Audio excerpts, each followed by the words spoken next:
Good afternoon, and thank you for watching this recorded webinar reviewing the Teaching Strategies Gold, Managing and Monitoring of the OSEP License. This webinar accompanies a series of pre-recorded OSEP webinars that can be located on the Louisiana Believes YouTube page. Additional supplemental guidance can be located in the Early Childhood Classroom Supports Library. During this webinar, we will provide detailed information for OSEP administrators to successfully manage and monitor the OSEP license throughout the year. I am joined by my colleague from Teaching Strategies, Drew Senkar, who will be walking us through live demonstrations of the agenda items listed here. Let's begin by reviewing how to reactivate an IEP. If a child record that was previously exited needs to be reactivated, administrators should click on the children at the top navigation bar once the Select Children page is available. The option to reactivate child OSEP records will be located on the left tab bar. Once selected, administrators can search by selecting All, including those children that have also been archived. Administrators will be able to select the child or children that need to be reactivated and confirm by selecting Submit. There are a number of ways that an OSEP administrator can monitor entry assessment data. Administrators should make sure that the appropriate fields are selected in order to generate appropriate child export records. Under Manage Children, select the option to Select Columns to Display. The following fields are encouraged to remain selected in order to generate accurate and complete data: Child ID, Identifier, Student ID, Has IEP, First Day in Program, Status, Class ID, Primary Teacher, Program, Part B Entry Date, Part B Exit Date, Part B Entry Assessment Tool, and Part B Exit Assessment Tool. Click Save to keep changes. Administrators can make sure that both an entry date and tool are entered correctly for each child record with an IEP in your license once that child record has been created. As a reminder, the entry date should be the date that the child record began receiving or will start receiving early childhood special education services. The self-care dimensions will not show up when you enter preliminary levels or checkpoint ratings until the date on which the child is scheduled to begin receiving IEP services. An assessment tool should be selected as Teaching Strategies Gold for all entry checkpoints. Additionally, all checkpoint ratings must be finalized in the entry date checkpoint period. Otherwise, the next consecutive checkpoint period that includes final checkpoint ratings will be used for the entry assessment. The OSEP license differs from the Early Childhood Gold license in many ways, including the total number of dimensions required within the item set. As you will note, there is a total of 61 dimensions required to complete in order to successfully calculate outcome scores for federal reporting requirements. It is important to note that finalized checkpoint ratings cannot include any not observed selections, as it will remove the child's eligibility for being included in the OSEP report. All items must contain a value in order for a score to be generated. Selecting Not Yet level as preliminary level or checkpoint rating indicates that a child is not yet demonstrating the knowledge, skills, and abilities for a particular objective. Not Yet is a level along each progression, and any checkpoint ratings of Not Yet will factor into a child's outcome scores. Administrators should begin monitoring the OSEP license immediately in order to ensure that entry assessments are finalized for every child with an IEP within 6 weeks of entry into Part B services. The OSEP status report can be used to verify when an entry assessment has been completed. Running the report at the child level will display entry and exit status and available outcome scores and generate an Excel file that will download to your device. Running the report at the program level will display child demographic information, as well as a table that includes the number and percentage of children who improved functioning at a level comparable to or a level below same-aged peers for each of the 3 outcomes. We will now transition into the goal dashboard to review these items. Thanks, Britt. I'm going to go ahead and share my screen.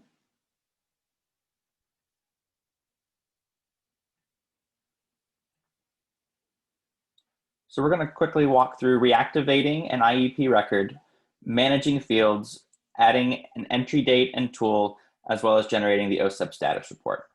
So the first thing we do when we log in order to reactivate an IEP record is to click on our initials in the upper right, scroll down to administration, and wait for that screen to load. We're then going to click on children, and from the left-hand side, you can see reactivate child OSEP records. Clicking into this area allows you to collect the site and any pertinent teacher information, as well as whether or not you want to include archived children. You're then presented with this workflow where you'll indicate in the last column whether or not you want to activate that record. You can simply click the checkbox and hit submit. And you can see that that child record has now been updated and now has a reactivated IEP. Next, we're going to walk through managing the fields that Britt mentioned. To do that, we first need to click on children from the administration space and then hit submit. This presents us with our list of children. We're going to click on the little gear here, and we see this pop-up that allows us to select things like child ID, has IEP, Part C entry date, Part B entry date, Part B entry assessment, exit assessment. And then we can click Save, and we'll see that these columns begin to appear here.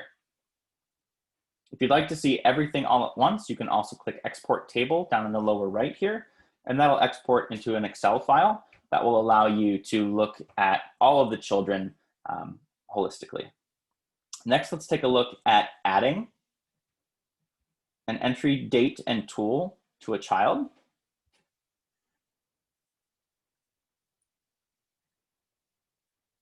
So to do that, we simply need to find the child, go into their profile, scroll down, and look for this area here.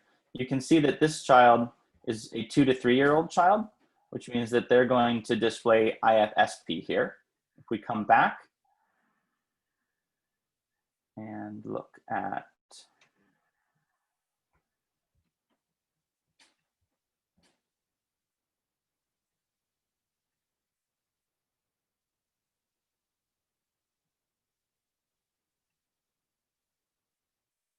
this child,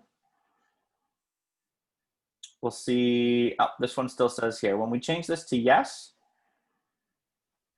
we need to ensure that we have a date here. Again, as a reminder, this date should be the date in which the child began or will begin receiving special education services.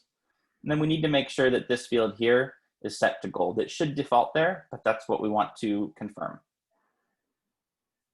Once we've made it into a checkpoint, the last thing we're going to do is generate the OSEP status report, which we can do by clicking on reports from the top, scrolling down to the bottom, clicking on OSEP status. Then we're going to fill out this information here. If you want to generate the child level, you'll make sure you have child level in the upper left here. Just below that, you can generate program level. You can also generate it for preschool special education outcomes or early intervention. Early intervention would be Part C. As we scroll down here, we can further focus in and filter out what we want to see or not see. We'll want to make sure that we have an entry date range. The exit date range is not required.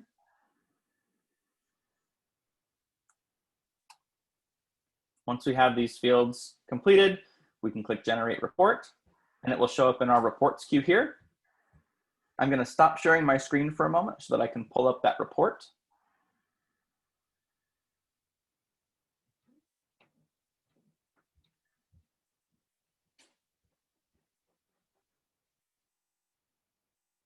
Hopefully now you can see the Excel document that's popped up here. This is the OSEP status report. You can see we have a header row here that includes all the pertinent information. We also have child information, some demographic information, and several important fields here, including entry date, exit tool, any outcome data that's been able to be generated, as well as a rough idea of the number of months a child's been receiving special education services. And that's it from me.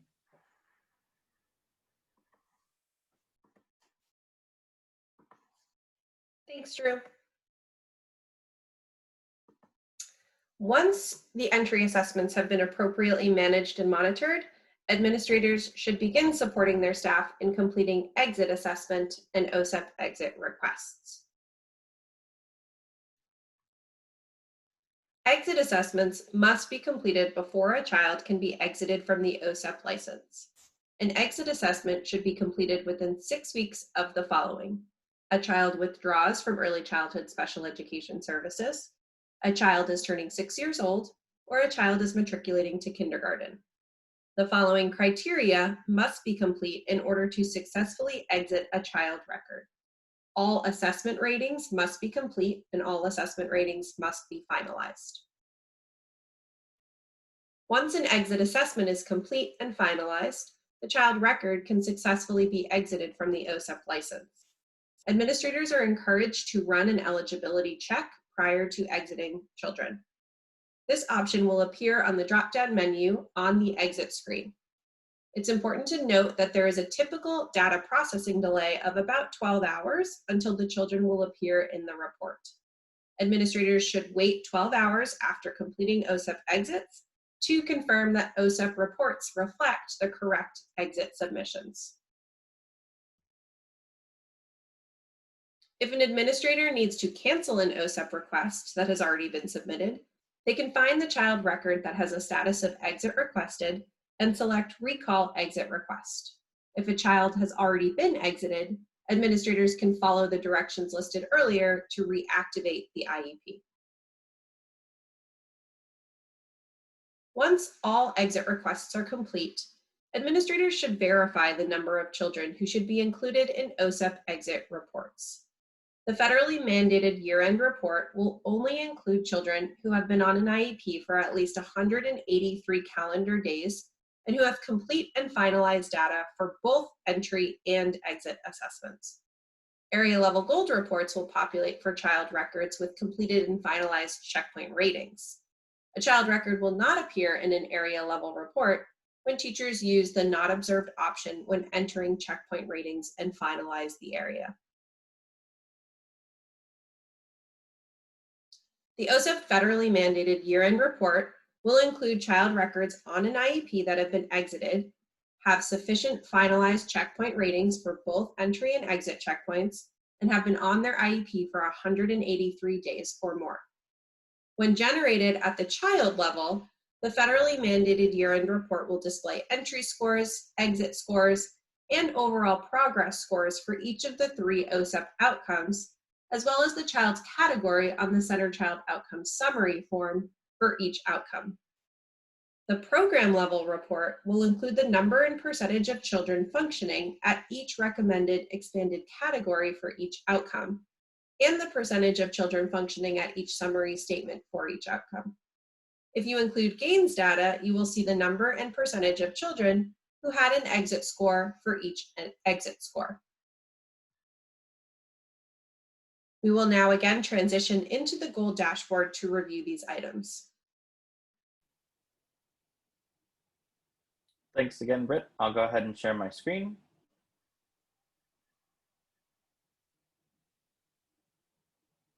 Just a quick reminder, we're going to walk through checking eligibility, submitting exit requests, canceling exit requests, report verification, and the OSEP federally mandated report.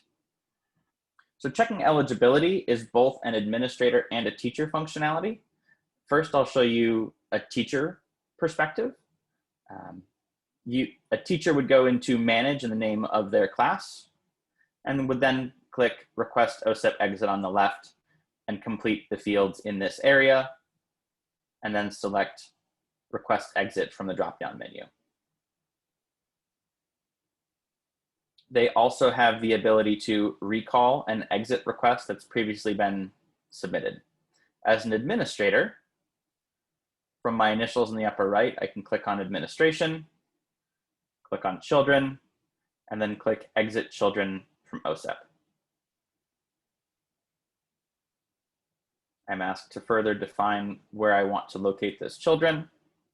And then it brings me a list full of children who are on both an IEP and IFSP, or I can filter down to only children who are on one or the other. Once I'm in this screen, you'll see that I have the child's name, their class, whether or not they're on an IEP, IFSP, their entry date. I'm asked to enter an exit date. This field, days receiving OSEP services, becomes automatically populated. The entry tool, which we talked about earlier, is pre-populated. The exit tool should show up as a drop-down menu here with only teaching strategies gold as an option. Then you're going to select the exit reason. So let's go ahead for this child and say here. You can see that as soon as I put a date in here, we can see the number of days they've been receiving OSEP services. This right here is a very important field, as it will tell you if it's less than 183, this child will not appear on the federally mandated report.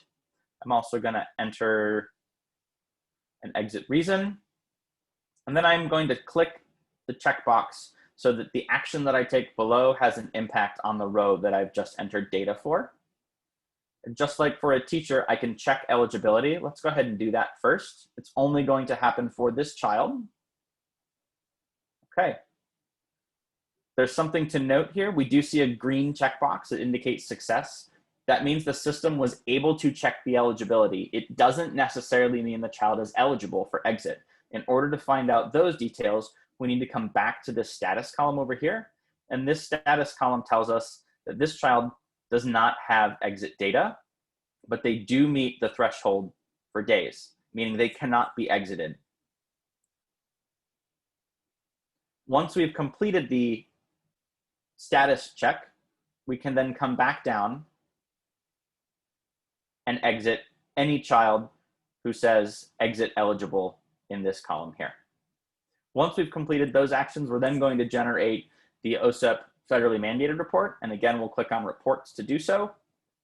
Scroll down to the bottom where we can see the OSEP federally mandated report.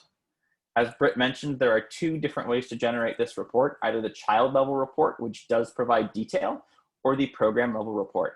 I'm going to show the child level report here. Again, it asks us whether we want to be looking at Part B or Part C. And here an exit date range is required. It will default to the most recent OSEP year. Again, you'll have it display in your reports queue. Just as a side note, you can change the name of these reports by clicking the little blue pencil there and then clicking the little blue icon here that will save that should you need to generate this multiple times, or perhaps you want a little bit more insight into the parameters that you've identified. I'm going to stop sharing my screen here as I prepare to open the Excel document.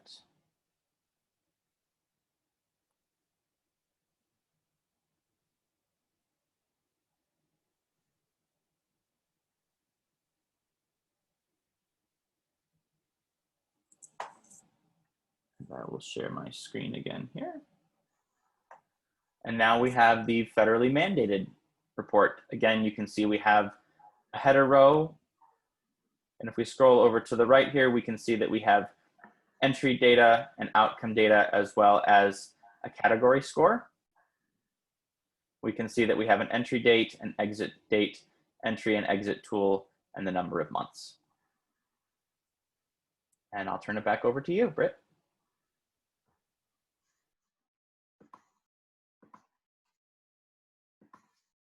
Thanks, Drew. The next two slides will outline resources that were developed to support OSEP administrators. As you will note in the table, there are a number of reports that administrators can run in order to verify that entry and exit assessments have been completed and the appropriate number of children have been exited from the license. Administrators are encouraged to follow the links included to visit the Teaching Strategies support portal for additional guidance and instructions for running each of the reports indicated. The TS Gold OSEP Administrator Contact List provides an updated list of all current OSEP administrators to support communication of transfer requests. If there are any updates to your OSEP administrator, you can contact me, Brittany Braun, and the additional resources can now be found on the Early Childhood Classroom Supports Library. It is recommended that OSEP administrators review the updated OSEP webinars for additional information and live demonstrations regarding OSEP background information and key tips for administrators to get their license ready for the school year. If you have any additional questions, you can always reach out to me at brittany.braun@la.gov.